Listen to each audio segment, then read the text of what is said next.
Nandito na ako mga sir. Nandito na ako sa Vancouver. Ito na. Nandito na ako mga sir sa Vancouver. Nandito na ako. Ayos.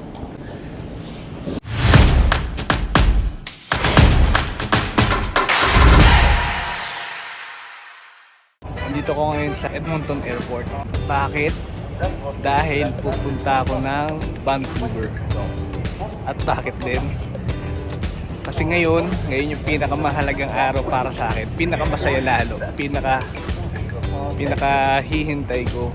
Dahil ngayon darating yung mag-iina ko. Medyo malungkot dahil hindi ako nakauwi ng Pilipinas para pasundo sila. Bala ko sana umuwi. Kaso wala talagang wala pa tayong pang-uwi. Kaya ang ginawa ko na lang, sa Vancouver Airport ko na lang sila susunduin.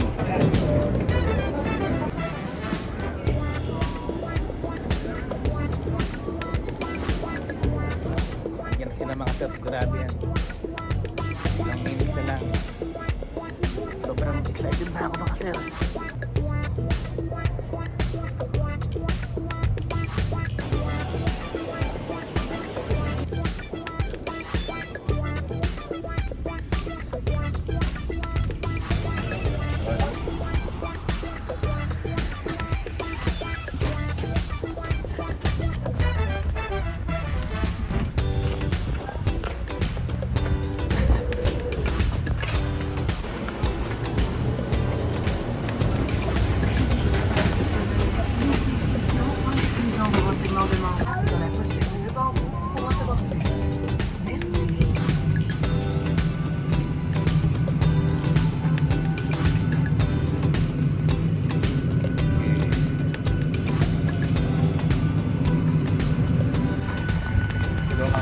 Dito na ako sa loob ng aeroplano.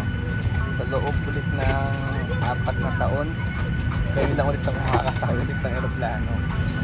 Papunta ako ng Vancouver para hindi niya mag-iin ako. Hindi na ako nakauwi ng Pilipinas eh. Nakakalungkot pero wala eh, talagang ganun. Kaya sa Vancouver ko na lang sila sinundo.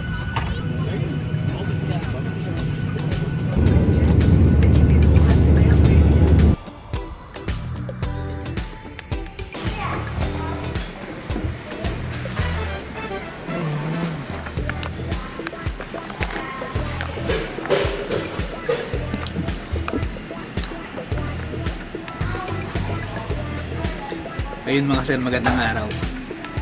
Nandito ko ngayon sa Vancouver. Pero asawa ni pera, dito ko.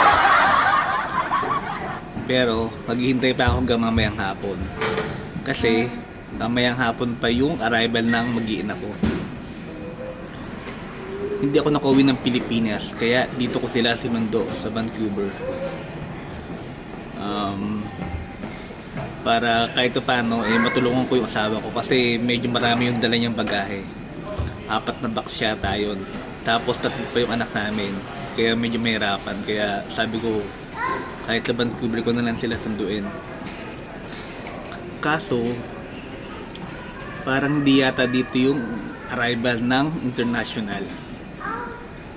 Parang sa kabila yata or kailangan ko pa lumabas mag-exit. Kasi may nakusap ako na kabayan dito kanina. Dito sa loob ng airport. Dito sa pinagbilang ko ng donut. Ayan. Kasi nagkape muna ako. Medyo kailangan ko ng mainit na kape sa tiyan Shoutout nga pala kay Ate Jane ba yun? Dahil binigyan niya ako nito, itong paper bag. Dapat kaya may bayad to 10 cents. Pero hindi na niya pinabayad. Kaya shoutout sa'yo te. Ate Jane, yun. Parang Jane yata yung pagkakarinig ko.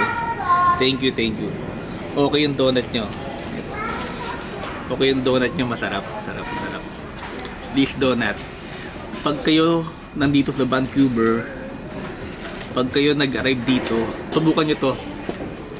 Kita rin nyo itong donut na to. Ayan, Lee's Donut. Ayan. Ano siya, freshly baked. Talagang bagong luto. Kaya masarap. Yun. Balik tayo sa mag-iina ko. Sa wakas, awan ng Diyos parating na sila. Kakusap ko si ate kanina. Ang sabi niya, kailangan ko yatang lumabas, mag-exit muna kasi parang sa kabila yata yung arrival, ay yung ano pala, departure, ay arrival pala ng international, and then pasok na lang siguro ulit dito.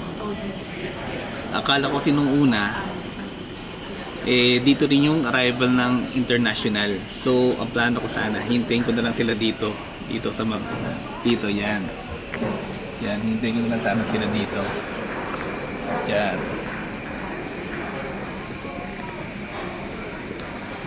Ang plano ko, dito ko na lang sana sila sasalubungin sa loob. Kasi para sabay-sabay na kaming mag-exit and kunin sana yung mga bagahe. Kaso mukhang di ata kami magkikita sa loob eh. Mukhang sa labas yata talaga muna. Saka sabi rin ni ate, parang 15 minutes walk yata papunta doon. Nalaman ko mamaya. Medyo excited na ako, Maxer. Hindi pala medyo, sobrang excited na ako talaga. Kasi biruin nyo, sa tagal-tagal, parang 4 or magpa 5 years yata na di ko sila nakita, di ko sila nakasama. Through video ko lang. Ang hirap nun sa mga taong weak o yung sa mga taong may hina talaga yung loob. Kasi dito talaga sa Canada, tingin ko hindi talaga rito pwede yung weak. Dapat talaga malakas yung loob mo, buo yung loob mo, yung pananampalataya mo, para talaga makasurvive ka, makapagtiis. Mas lalo na nga kung meron kang mga asawa at anak sa Pilipinas o malayo man kayo, talaga ganun. Dapat talaga dito may lakas ka ng loob. Hindi ako nag-uwi kasi talagang mahirap, kasi mas lalo pa ngayon sa sitwasyon dito. Mas pinili kong magtiis para lang makuha yung application namin, yung PR namin. At ngayon, awa talaga ng Diyos, binigay niya talaga, na-approve yung PR namin. Kaya ngayon parating na sila. Kaya sabi ko, talagang worth it talaga yung sakripisyo ko rito, sabi ko. Talagang napaka-bless namin talaga ngayon, napaka-bless. At di man sa financial, pero sa ibang bagay, sobrang blessed kami. Hindi ko sila dito dinala nung temporary foreign worker ako, kasi nakita ko kasi mahirap. Lalo na kung yung trabaho mo is minimum wage lang, hindi talaga kaya, hindi talaga sasapat. Kaya sabi ko sa asawa ko, magtiis muna, antayin natin yung blessing, yung application natin, yung PR natin na ma-approve, then saka kayo magpunta. Kasi nung una pa lang talagang sabi ko, naisip ko na mahirap. Kasi para sa akin wala pang kasiguraduhan na magiging PR ka or magkakaroon ka talaga ng status dito or talaga magtatagal ka dito. Sa mga nakita ko dito, sabi ko dapat may status ka talaga dito muna bago mo madala yung pamilya mo. Or siguro depende siguro sa inyo, sa iba na mga masaswerte na maganda kagad yung trabaho, above minimum wage or mataas yung sahod nung temporary foreign worker pa lang kayo, siguro pwede yung kayanin. Pero kung nasa minimum wage or above ng konti ng minimum wage, parang mahirap. Okay lang din kung meron kayong direct na pathway to PR. Pero kung wala pa kayong nakikitang pathway to PR as a temporary foreign worker, and then yung mga anak mo, asawa mo masasanay dito, sa culture dito. Mas lalo na yung mga anak mo pag nakapag-aral na. Tapos bigla kayong uuwi. Parang sa akin napakahirap to, napakasakit nun. Sabi ko, di baling ako na lang yung naghirap, yung nasaktan, yung nagtiis. At uuwi ako ng Pilipinas kung sakaling di man maging PR dito, sabi ko. Kasi pag dito sila, nakikita ko parang ang hirap sa bata yun eh. Ang hirap nun, lalo na nga pag nasanay na nga at nag-i-school na sila dito. Tapos babalik sila ng Pilipinas. Para sa akin lang parang ang hirap sa bata. Kaya mas pinili ko na lang talaga magtiis dito. Sabi ko, antayin natin yung application natin, antayin natin yung PR ma-approve. Sabi ko kung ma-approve, sabi ko di pa sa atin talaga yung Canada, di ba? Kung hindi, okay lang, siguro may ibang plano si Lord kung sakaling ganun. Pero ngayon talagang approve na mga sir. Parating na sila, may kita ko na sila. Mas lalo na yung bunso ko, umalis ako, baby pa lang, parang 10 months pa lang yata. Ngayon magpa 5 years old na siya. Ano na pala siya, 5 years old na, mag-6 na siya mga sir. Malaki na. Kaya ayun yung taon na sobra ako nanghihinayang. Hindi ko nakita yung paglaki niya. Pero ngayon talagang babawi ako ngayon. At least ngayon magkakasama na kami. Tama na kung ipon pa or short pa sa financial. Pero isa lang yung tisiguraduhin ko. Hindi mawawalan ng laman yung rep namin. Kahit doon na lang ako babawi, diba? Di baling wala kayong sobrang savings o at least, diba? Yung pagkain, diba?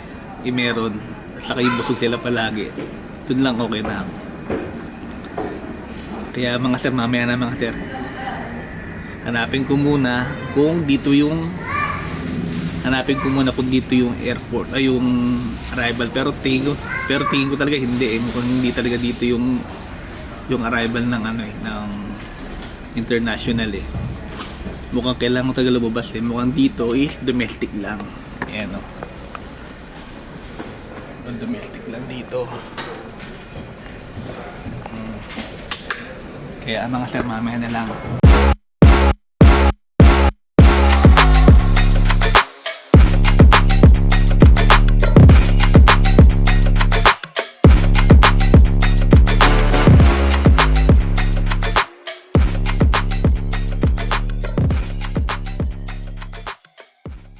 Mga sir, nandito na ako sa departure ng international.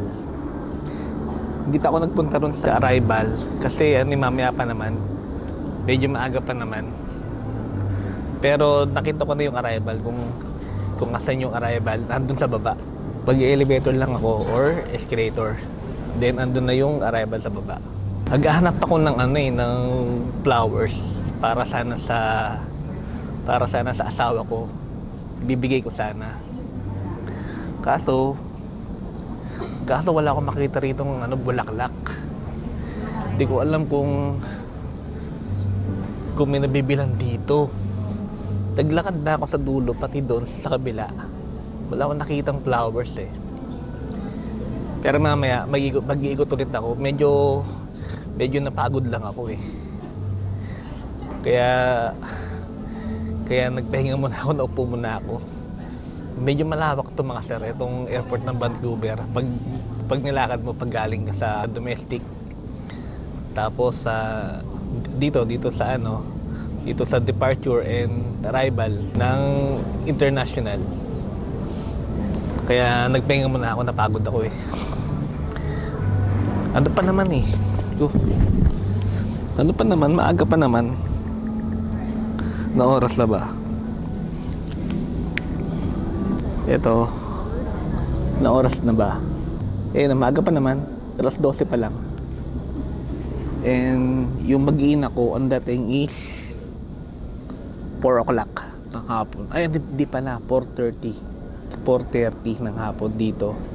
Ewan ko lang kung madidelayed pa. Pero sana wag naman na.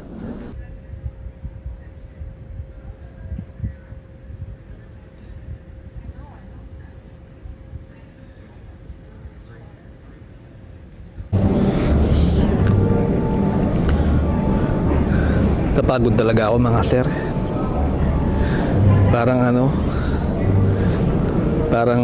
Parang nagbuhat ako. Parang bigla akong nanghina. Kaya tuloy naantok ako. Antok ako mga sir.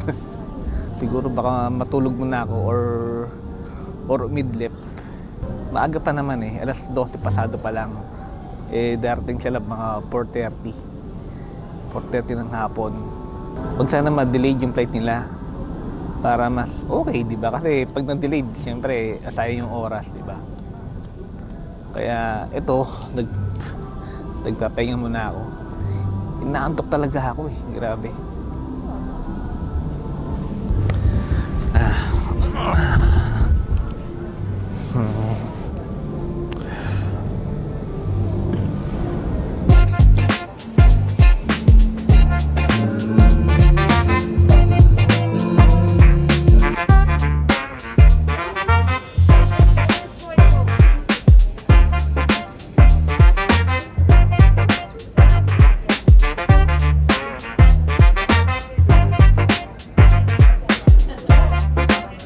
Sir, naglalabasan rin mga tao at nag-arrive na rin yung aircraft nila, kaya malamang andyan na rin sila mga sir, palabas na rin sila.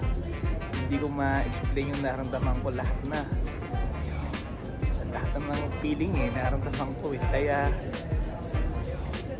pagkasabik, lahat mga sir. Kasi biruin nyo sa tagal ng panahon na nagkawalay kami, 4-5 taon kami nagkawalay talaga. At yun mga sir, talagang nag-taste ako. Ngayon mga sir, magkakasama na kami. Sabi ko talaga worth it, sabi ko. Kaya sobrang thankful talaga ako sa mga nangyari. Yung mga paghihirap ko, yung sakripisyo ko, sabi ko okay lang ngayon. Dahil ngayon mga sir, talagang worth it. Talagang binigay talaga ni Lord. Ito kasi mga sir, hindi talaga to sir para sa akin mga sir. Para talaga to sa mga anak ko na lang talaga, para sa kanila talaga to. Kaya sabi ko, thankful talaga ako mga sir. Nandiyan na sila mga sir, sigurado yan. Ilang minutes na lang. Sobrang excited na ako mga sir.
Sila mga sir.